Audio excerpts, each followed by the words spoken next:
Hola, ¿cómo están? Qué gusto saludarles en su programa favorito sobre las Pumas, Patada Puma. Es un gustazo estar aquí con ustedes. Soy Paulina Chavira y me da mucho gusto saludar a mi compañero Iván Mesa. ¿Cómo estás, Iván? Muy bien, Paulina, mucho gusto de acompañarte nuevamente en Patada Puma. Y el tema de hoy nos compete directamente a nosotros y a todos aquellos que tienen que ver con pues nuestra profesión.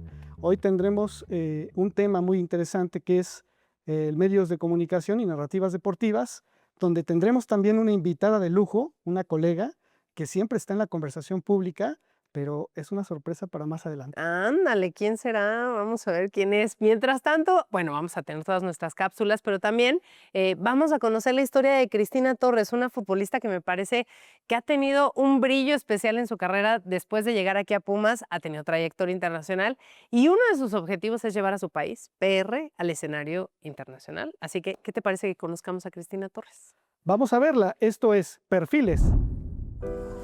Yo creo que el fútbol para mí es un estilo de vida. Todo lo que hago en mi vida en verdad va alrededor del fútbol y lo que sea mejor para ser mejor jugadora.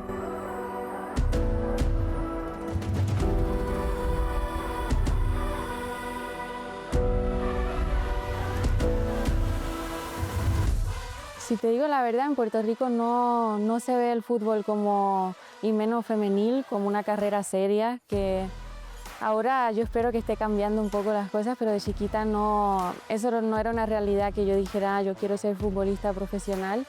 Cuando inició como esa motivación fue a los 14, 15 años por medio de la selección. Y no fue tanto como que yo quiero ser futbolista profesional, pero fue como yo quiero que Puerto Rico clasifique a un mundial por primera vez. Y yo me obsesioné con esa idea y sabía que para que eso sea posible yo iba a tener que estar en el mejor nivel posible. Entonces yo pues estaba entrenando todos los días y poco a poco yo creo que me convertí en profesional así sin querer, y entonces ya pues me puse en la cabeza que iba a seguir con esto y pues así yo creo que pasó. Para mí llegar a Pumas fue de las cosas más importantes que me pasó en la vida y no solo en mi carrera, pero en mi vida. Yo siempre hablo de que me recibieron con los brazos abiertos de una manera que siempre me sentí en casa desde el primer día y es un honor obviamente representar a una institución, un club tan grande con tanta historia como lo es Pumas. En lo personal yo cuando llegué estaba pasando por un momento pues difícil en mi carrera porque no sabía si iba a tener pues equipo justo cuando yo salí de Mazatlán y pues aún me quedaba contrato y todo, que eso es algo que creo que no mucha gente sabe. Entonces estaba en un momento de indecisión en la forma de que no sabía si iba a continuar jugando, y eso como extranjera pues es muy difícil obviamente en la liga. Y pues gracias a Dios a mí me recibieron muy bien acá, me dieron la oportunidad. Creo que lo que hace que uno se sienta así también es el tipo de personas que hay en la institución. Pues nosotros que los conocemos personalmente se preocupan mucho por la persona antes de la jugadora. Y creo que cuando uno se preocupa por la persona, uno saca también la mejor versión de la jugadora. Yo me gusta mucho pues ser agradecida con lo que ya estamos teniendo, como esta cancha para entrenar es perfecta, las facilidades que tenemos, el apoyo que recibimos del club. Yo pues trato de enfocarme en que ser muy agradecida con eso y honrar mucho y valorar mucho todo eso cada día y cada partido cuando jugamos. Cosas así hacen que pues todo el fútbol también femenil siga creciendo y tenga más audiencia.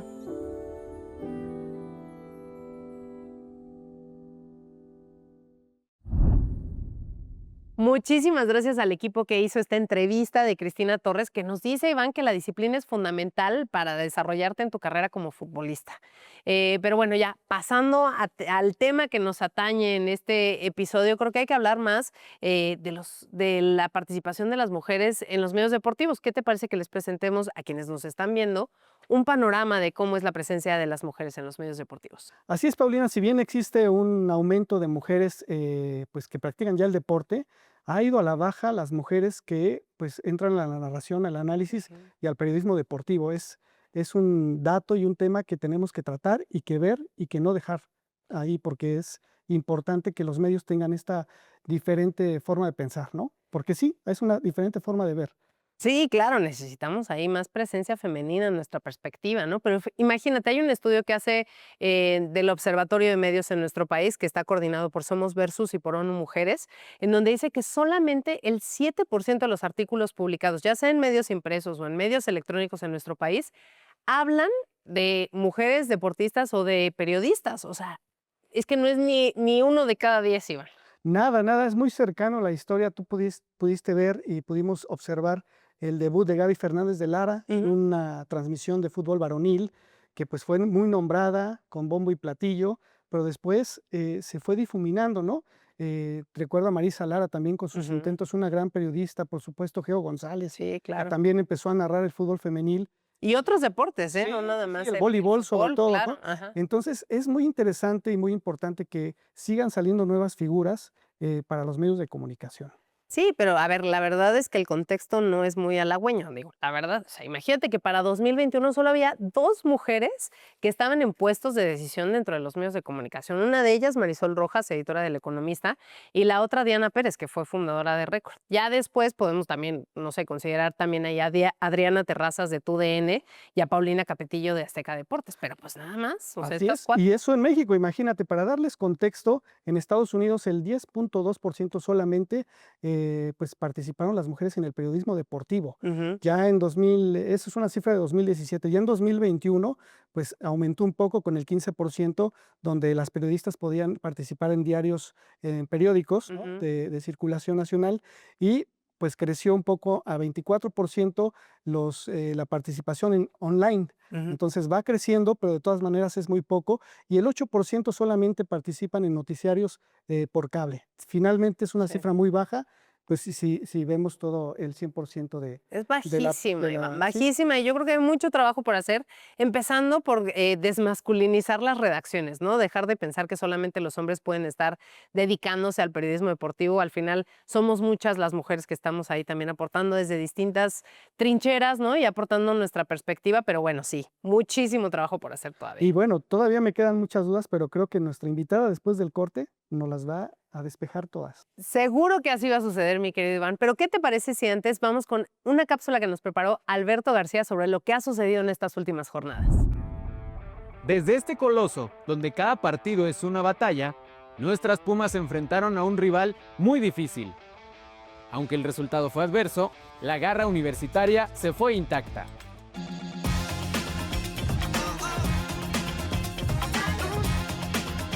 Las emociones volvieron a encenderse en la Liga MX femenil. La primera prueba fue ante Querétaro. Para las auriazules era el escenario perfecto para reencontrarse con la victoria y tomar confianza rumbo al cierre del torneo. Sin embargo, el partido no salió como se esperaba. Las gallos blancos aprovecharon sus oportunidades y terminaron imponiéndose por marcador de 2-1, con un solo tanto de Stephanie Ribeiro. Un resultado que dolió en lo deportivo y afectó en lo anímico, porque significó dejar escapar puntos vitales que mantienen a las universitarias fuera de la parte alta de la clasificación. El reacomodo de las jornadas ofrecía la oportunidad de redimirse en la bella ciudad de Mazatlán frente a las cañoneras. Y ahí, en el Estadio El Encanto, Pumas mostró una grata versión de su juego. Desde el arranque, las universitarias salieron con intensidad y lograron imponer condiciones. Cristina Torres abrió el marcador y aplicó la famosa ley del ex, confirmando que los goles tienen un sabor especial cuando se anotan frente a un antiguo equipo. La fiesta se completó con Stephanie Ribeiro, que cerró el 4-0 definitivo, devolviendo la ilusión a la afición y cortando de tajo la mala racha. Pumas regresó a casa para medirse al Atlético de San Luis. El encuentro fue intenso, con dominio universitario en varias fases, pero la falta de contundencia terminó por pasar factura. Hubo disparos al poste, llegadas que no se concretaron y al final San Luis fue más efectivo, llevándose el triunfo por 2-1. El único tanto auriazul llegó en la recta final, cuando Karen Ramírez marcó su primer gol en la primera división con un remate de cabeza en un tiro de esquina. Nadie dijo que el camino sería fácil, pero este equipo tiene los elementos para levantarse. Hoy el resultado no fue el esperado, pero la historia de este equipo también se escribe en la adversidad. Lo importante es levantarse y seguir avanzando. Volvemos con ustedes con más Patada Puma. Gracias por seguir en Patada Puma. Y mi querido Iván, llega un momento que esperaba con ansias porque tenemos hoy a una invitadaza que, a ver, voy a tratar de presentar de manera así, pues, modesta, hermano, modesta.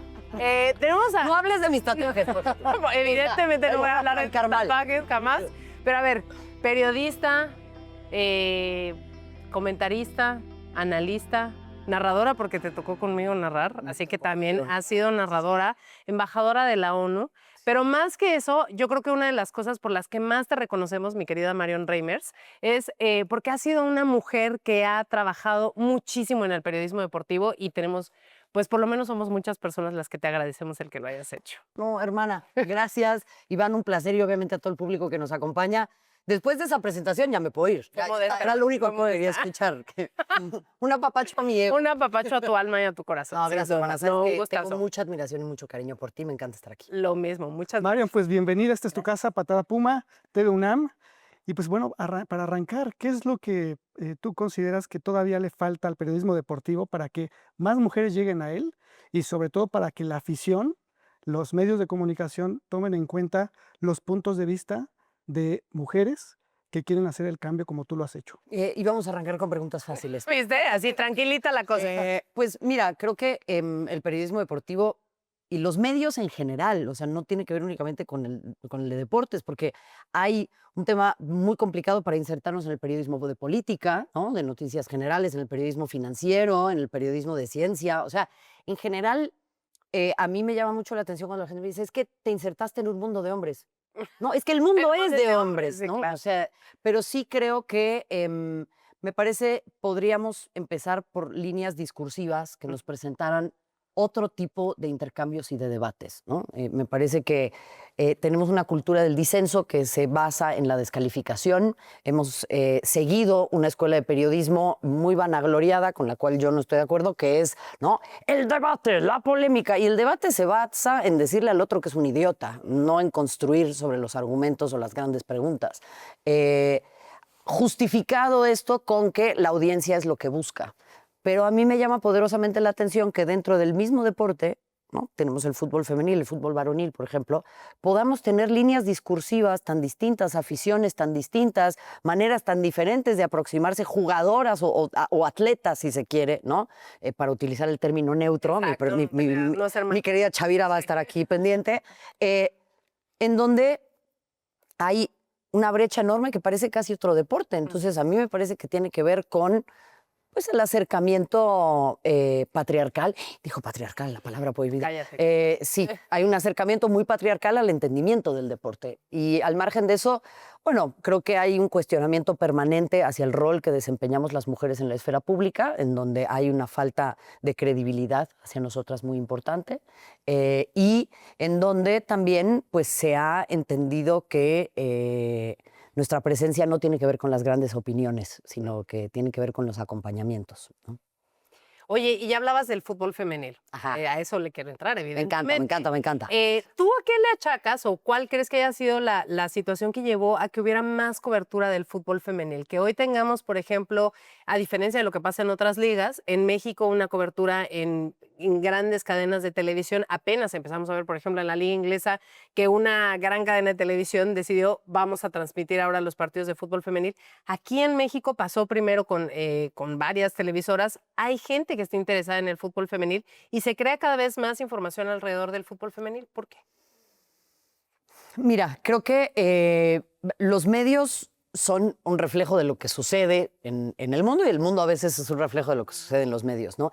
Tuvimos la llegada del movimiento Me Too, empezó mucho a hablarse de las mujeres en el mundo, de nuestra posición, o sea, esta tercera o cuarta ola del feminismo creo que trajo consigo esta clase de conversaciones urgentes, y también por una necesidad de negocio, ¿no? El capitalismo, que es primo hermano del patriarcado. No me digas que es Sí, ¿cómo crees? Sí venden, bebé, imagínate. Pero el capitalismo y el patriarcado son primos hermanos, ¿no? Son compis y van de la mano. Entonces, se ha creado una burbuja también en el fútbol varonil. Eventualmente esa burbuja va a tronar. Yo no quisiera verme de mal agüero, pero es insostenible. Sí, es que, o sea, no lo digo yo, hay que saber sumar. Económicamente es insostenible cómo se conduce este deporte y eventualmente van a tener que voltear a ver a otros lados. Y entonces se está instrumentalizando también a las mujeres para ello. Cosa que, a ver, podrán ustedes decir, Marion, te estás contradiciendo. Por un lado quieres que las mujeres figuren y por el otro lado estás diciendo que se les está instrumentalizando. Y no son mutuamente excluyentes. Yo creo que sucedió con la generación del 70-71, en donde alguien vio una oportunidad de negocio, se llevó a estas futbolistas de gira por todos lados, empezó a entender que había una oportunidad. Sí, pero no eran ellas quienes vivían de la plusvalía de ese negocio. Sí, no, son otros. Que decidió sacar provecho de ellas, digamos. Y eso es donde yo veo que quizás está la gran amenaza. Tú sabes que a mí me tocó vivir muy de cerca el posicionamiento del fútbol femenil en una cadena como Fox. Fuimos los primeros en transmitir un partido. Me acuerdo que fue un Pachuca América. Fuimos al estadio, todo el rollo. 29 de julio, por cierto. Gracias por recordarme la fecha. Yo no me acordaba. De julio del 2017. Pero creo que hubo mucha voluntad también de distintos actores. Yo recuerdo mucho a Ernesto López, que en ese momento fue nuestro jefe, en paz descanse, ya no está. Fue un hombre muy voluntarioso para posicionar el fútbol femenil, particularmente los lunes por la noche, en un horario en el que, pues, estaba la NFL. Claro. Y llegó un momento en el que le ganábamos en rating a la NFL, ¿no? Pero bueno, lo bueno es que no vende. Ajá, nada, cero negocio. Y sí, creo que hay también ese es el último argumento que daría de muchos que puedo dar, pero el último es, hay un desencanto también de ciertas audiencias con el fútbol varonil como se le conoce. Y el fútbol femenil se ha transformado en un oasis bien interesante. Hay gente que me dice, no, yo ya estoy harto, ya no quiero, tal. Y de repente me dicen, oye, el clásico, no, es que no se tira, no, es que no lloran. Es que ellas sí juegan. Ellas sí juegan. Pero que son argumentos que te hablan de una nostalgia y de una necesidad y de una búsqueda del público por poderse vincular con estas nuevas historias. Entonces, fue una respuesta corta. No, bueno, muy bien. Pero con los puntos sobre las Sí, perfecto. Evidentemente, pues tu trayectoria ha sido muy importante para pues, la historia de los medios de comunicación en México. ¿Qué consideras que tiene que hacer una mujer cuando quiere dedicarse a esto?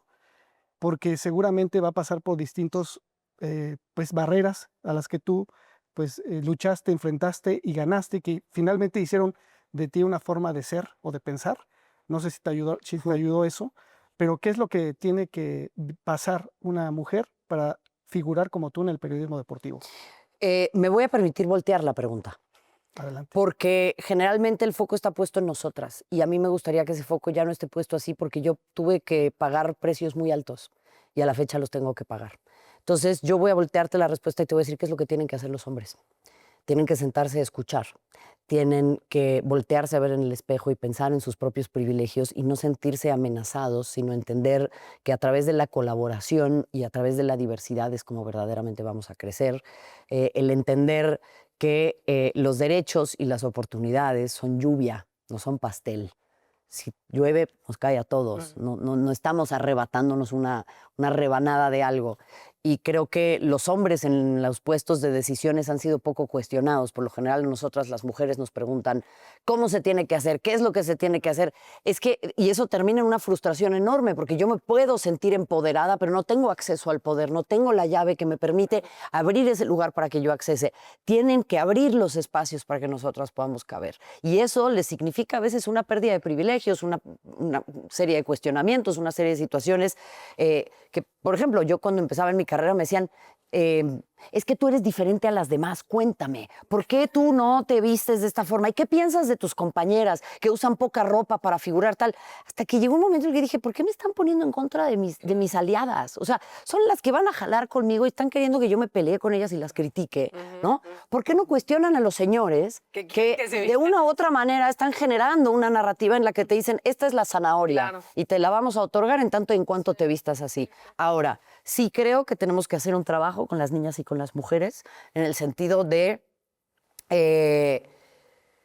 hacernos más incómodas, no tenerle miedo a la incomodidad. Y eso es una tarea bien difícil. Yo soy una persona bien incómoda. No porque yo como ser humano lo sea, sino porque las cosas que digo, la manera en la que me conduzco, cómo me visto, cómo me tatúo, cómo hablo, a muchas personas eso es una cosa que les genera incomodidad, particularmente en la cultura mexicana, en donde somos muy dados a decir pero no decir, ¿no? Y yo creo que las mujeres tenemos que perderle el miedo a la incomodidad y a dejar de querer satisfacer la mirada de los varones. La verdad, otra vez mis opiniones poco populares. Entre menos te importe lo que los hombres piensen de ti, más fácilmente vas a llegar al éxito. Claro. Sin duda. Oye, y a ver, ya, no, qué hermana, ¿no? Sí, ya, ¿qué te digo? Ay, ¿lo dije o lo pensé? No, lo dijiste, afortunadamente lo dijiste a voz en cuello, así que perfecto. Oye, y a ver, ya nada más para cerrar, a mí me gustaría igual que nos dijeras, ¿qué relación tendría que haber entre los medios de comunicación y la Liga Femenil para que haya verdaderamente un avance, para que realmente tengamos un establecimiento de esta liga como, pues ya, o sea, como ese negocio que sabemos que puede ser y que además, pues podría ser muy provechoso para muchas personas, ¿no? Con las futbolistas al centro, evidentemente. Pues priorizarlo, hermana. O sea, yo creo que hoy en día sigue siendo un espacio en el que con poca inversión puedes tener enormes dividendos. Y eso cualquier financiero te va a decir que es pues, siempre un extraordinario negocio. El fútbol varonil camina. O sea, lo que pasa es que hay que tener inventiva, hay que tener creatividad. El fútbol de los varones a veces, incluso en temas de marketing, de transmisiones, tal, pues es como le echas una moneda y te sigue aventando una pelotita, ¿no? Y acá tenemos que crear algo nuevo, no es esa máquina. Y eso significa también insertarse en otras narrativas, pensar en cómo piensan otras audiencias, porque la audiencia del fútbol femenil es diametralmente opuesta. Y pues sí, creo que empezar a entenderse también como socios. Creo que eso todavía ha faltado mucho. A veces ahí está, no sé si te ha sucedido, pero hay como esta noción de que están del otro lado, nos quieren atacar, ¿no? Y yo creo que particularmente en el fútbol femenil hemos construido otra cosa, bien diferente. Entonces, como serpiente, ¿no? Hay que soltar esa piel vieja y tomar una piel nueva y entender esto como un negocio que es bien diferente. Así como es el mismo deporte, pero son diferentes historias. Exactamente. ¿No? Totalmente. Tal cual. Pues Mariona, ha sido un placer verdaderamente tenerte Al aquí. contrario. Nos encantaría tenerte más tiempo, pero bueno, ya gracias de verdad por todo lo que nos Al contaste. contrario. Muchas gracias. Y además aquí, honestamente, creemos que el periodismo deportivo es también otro de esos espacios para poder cambiar nuestra sociedad y pues por eso existe también Patada Puma. Te agradecemos tu trabajo. Gracias a ustedes. ¿Y qué les parece si vamos ahora con nuestra compañera Valeria Figueroa, que nos preparó una cápsula sobre las audiencias del fútbol femenil? ¿Viste la final de la Eurocopa Femenil?